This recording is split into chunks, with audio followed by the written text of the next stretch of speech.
Hello everyone, it's Julie at Camelia Crafts Designs. Welcome and welcome back.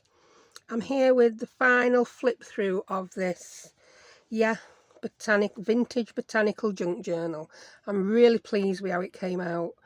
I struggled throughout making this, I think. Well, I did at the beginning to get across the vision I had in my head for it, but it's come out perhaps a little bit fancier than I were intending, but I love it. For the closure, I've gone and used this crochet lace. I think it goes better than muslin would have done. I like it. And I found that after intending to put it in, and I just popped it there. And do you know what? I'm going to leave it there because I like it. So let's have a look at it. So it's just tied this. Nothing holding it on. It stays put, I think, because we've got fabric there. So let's have a look inside. I have done a few more tweaks since the last video.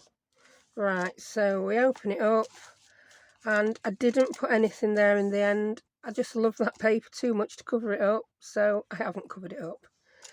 I've used the clip just to attach this journal card that I made in a previous video, and we've got that one there. I've taken the charms from these journal cards.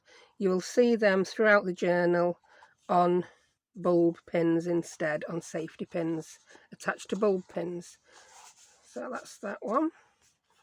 I put a little ticket there as a tuck, and I've just popped a couple of, I think that one is a printable. That's definitely a Tim Holtz one, but there were those muted colours. So we have got some colour in journal, just it's quite muted, which is what I was going for. So open that, that's plain. Do what you will with that. And yeah, I'd got these little, what are they even called, these? What are they called? They're just called flashcards. We don't need my air-ink journal. Yeah, flashcards. Yeah, they're all woodland and, yeah, nature themed. So I've just inked them up and I've put them all there together on top of that journal card that I made with my die cuts. I've put the clipboard tag on and I've stamped it with the Tim Holtz wildflower. And then here, that is actually, I've made a little embellishment and I've clipped it on with a paper clip. I just think it's cute and it livens that page up. So you can take it off, pop it anywhere. The two elements are fastened together with a little safety pin, so you could pin that somewhere should you wish. How did I do that now? I can't remember how I did it. That's it. I put, yeah, that were it. I put the clip under the safety pin. That's it. There we go. And it just peeks out at bottom, which I like. We've got the leaf charm there. I've gone ahead and put jump rings on. Yeah, so they go as they should. That's one of the paper clips that I did it with burning it. It was silver. And we've just got a Project Life card there that I thought went well. We've got the odd hint of pink and red. That's pinky red throughout the journal. Got more tea and coffee dyed paper there. I do it with a mix. More there. So there's lots of space to journal. That envelope that I did, I've just put a little faux postage stamp. That's from My Porch Prints, and a little, yeah, journal card that I made in the M's Scrap Busters. That fastens with its Velcro dot, and inside it's got quite a few tea and coffee dyed, well, 3, quite a few, it's more than 2, stamped. Yeah, index cards. Pop that in. Yeah, that's one of the book pages. More tea and coffee dyed. Another burnt paper clip. I'm not going to take everything off. Yeah, that's just a little journal card. I've put a little bit of lace on top of that tag. These were pre-made in another video. Another one of those charms. Another one. I've left a charm on that one, yeah. I'd already got one of those charms dangling off the edge. So I thought, oh, I'll just leave one on. Yeah, one won't make it too bulky. But every journal card having one of those on just made the journal a bit too bulky. That's that vintage ledger from early 1950s. It was a farm ledger. I love the feel of that. This was the wrapping paper, botanical wrapping paper that I doubled up and made pockets from. Again, that's another little altered paper clip that we made in the Scrapbusters. I've just popped a book page there, and that has a poem either side. Yeah, one's called A Bed of Forget-Me-Nots. Yeah, that's got a little... Yeah, this postage stamp, the corners on it were getting a little bit bent, they were pointy, so I've just gone around and snipped them all off. I think that still looks lovely. We've got a butterfly charm there. That's attached with 2 clips. And yeah, that's the first signature. All the signatures, if you've seen me make it, they're elastic bound. So you can take these out, alter the order of the pages. You can take pages out. You can add more coffee dyed pages in. That's why I've not gone to town with the amount of coffee dyed paper. That's for whoever gets it to decide. And all the signature covers have been made with the Tim Holtz, I can't remember, French Industrial. Yeah, this is one of the side, let's move over, there we go, little flips, and I've attached that with the framers tape. One or two of you I know have gone out and bought that framers tape. It is really good. It sticks and it sticks, and it's got the look and feel of masking tape, but it sticks so much better. We've got a little cluster there that can be popped anywhere you want in journal. A little tag there. It's come together pretty quick, this journal, because I've used a lot of pre-made ephemera in it. That's another tag I've stamped with the Tim Holtz field notes onto muslin. I finally did pop that down. I don't know if I did that on video or not. The little mushroom cluster. It lives there permanently. It's stuck on. Right, turn over, and I've just put, did I leave that as a tuck? No, I didn't. Again, I made that in Scrapbusters, Melina's Challenge. Little faux ticket. I've put a couple of vintage tea cards in with birds on. I didn't have any plants that were quite muted colours. They were all quite bright, even though these are from, I think these are from 60s and 70s. But the birds went in. When I say botanical, I always have to include an odd butterfly or a bird. It's not just plants. Another one of those journal cards. That's one I made. I've no idea when I made that. That's been hanging around in my stash a good long while. It's got a craft die cut, some bit of straw paper, and I inked that. I'm not sure what colours I've used either. You know, where you'd spray the ink onto your surface and you dip it in and dry it. The distress ink, I remember how I made it quite a while ago. Right, I'll take that one off. I've got a paper clip with a little tag. That were from the vintage Encyclopedia of Plants and flowers. And then we've got this, a little splash of colour. You've got a teeny tiny little notebook in there that is so cute. It is attached permanently, that it doesn't come out. And that is just so lovely. Do you know, I'm not sure if I made that in Scrapbusters again. Melina, you have some fabulous ideas. I can see me going through and making those, following my own tutorials and yours to make more when I need to fill up on ephemera. Yeah. So, more of that ledger paper. There's a piece of that in each signature. Turn over again. Got that lovely vintage book page. That looks spooky and Halloweeny to me. I don't know why. And that, I got a really good impression when I tea and coffee dyed that one. Yeah, I said tea and coffee. I use a mix of tea and coffee. These impressions that you get from a plastic doilies seem to come out better when I use some coffee and tea together. I don't know if everyone finds that.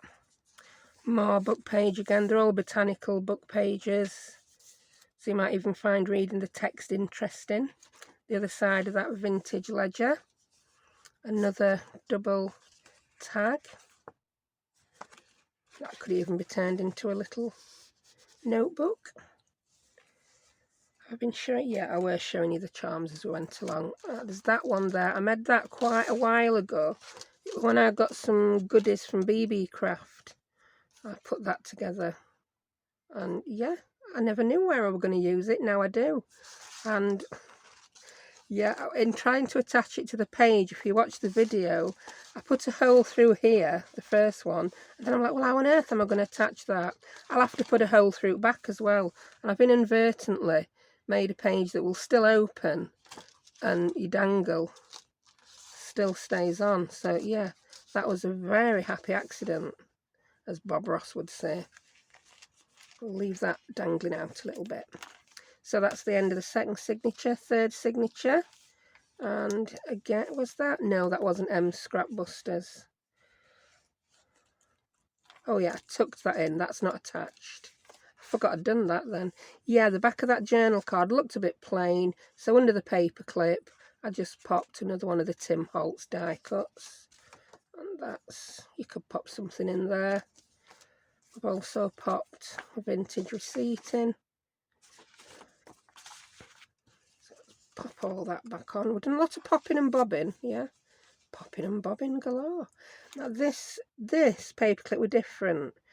This is not a coated paperclip. I think it's just steel throughout. So when I burnt that, it goes completely different. I'll put it on here.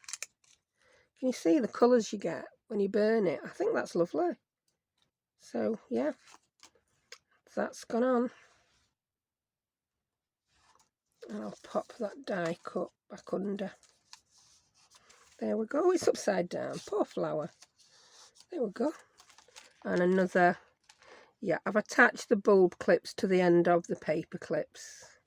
Yeah, if you don't pop them on all the way, it leaves you a little loop, so you can do that. And that one's got another little flower. Again, I've done the same here. What have we got under this? Oh, this is a vintage receipt. They're not photocopies, these are actual receipts. I find sometimes when you scan these and then print, it's blurry, and I don't like that blurry look. So I'd rather use the originals, use fewer of them, but I think they look nicer. And we've got another leaf there. Some more dyed paper, some more book page. That were an even older book page I found in my little pack of vintage bits and bobs that I bought. I don't know when that's from, but all the receipts in it tended to be from the 40s. I don't know if that was the same era. I really can't remember the description of it when I bought it. And the centre of that signature, can you see it starts to get a bit chunky monkey? That's the centre of that signature. I just popped a little, yeah, did I? I left that open so you can pop something in. I haven't. I want that for front now. So have we got anything here we can pop in? I could pop one of these in. They're not, I just happen to have them to the side of me. These Tim Holtz things. Yeah, because I just wanted something in there. There we go. And again, some more. These are just single-sided journal cards with the wildflower stamping. And here I've just got a little envelope. It's got some birds, and inside I've just put a little selection of things that you can use in the journal. These are mostly Tim Holtz ones. Yeah, all muted colours. I put a few beetles in, yeah. I'm not too keen on beetles and bugs, so they're in there. Sort your own bugs, Bob. And yeah. So turn over, we've got that. I mean, at any point you could gesso on this, you could stick some paper on it and journal on it, or you may just want to leave it to look at. I think I'd just want to look at it. The other side of that vintage book page. And that one, on this side of this, I put this on that I'd made previously. Can't find a video where I made these policy envelopes, so I will be making some more over weekend. And inside we've got that. That is from a digital, it's an eco-dyed print.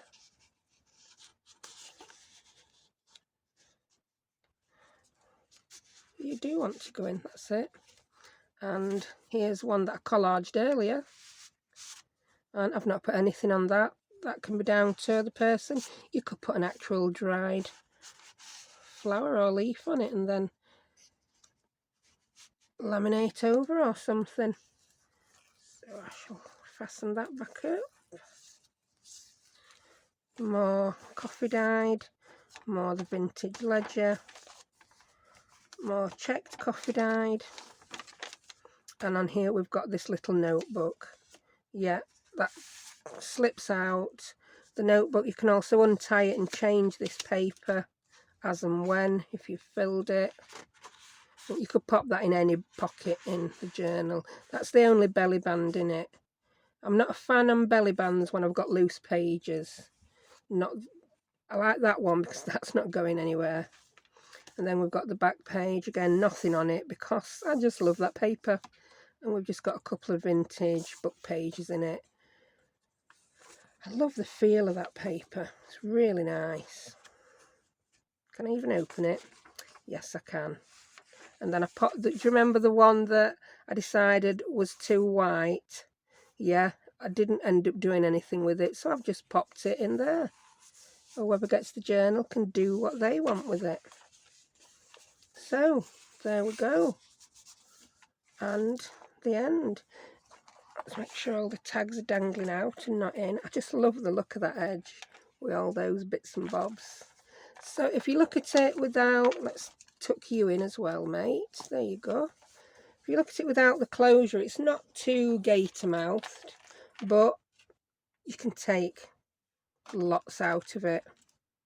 Yeah, you don't have to have all these tranquilments, as my mum would have called them. Tranquilments. I think they just look good when you first get it, don't they? Yeah. So there it is. I hope you've enjoyed the flip through. I know a lot of you have really enjoyed the series and are making books of your own. On a quick note with that, one of my subscribers, why can't I remember people's names? Penny. She purchased the book, which is, what's the book called? The Miniaturist. And it was a different edition. It didn't have these gorgeous blue pages. So do as Penny's now done. If you're wanting to buy one of these books second-hand, contact the seller and ask them what the inside looks like. I know Penny's now ordered another one that is going to be as she wants it to be. I ordered another one, so who knows what that's going to end up looking like. And as Penny put it, an expensive glue book. But yeah, it is nice paper though. So there we go. Thank you very much for sticking with me throughout this series, and I'm so happy with all your feedback. Yeah, it really made me smile when I've read it. So thank you very much. See you next time. Bye.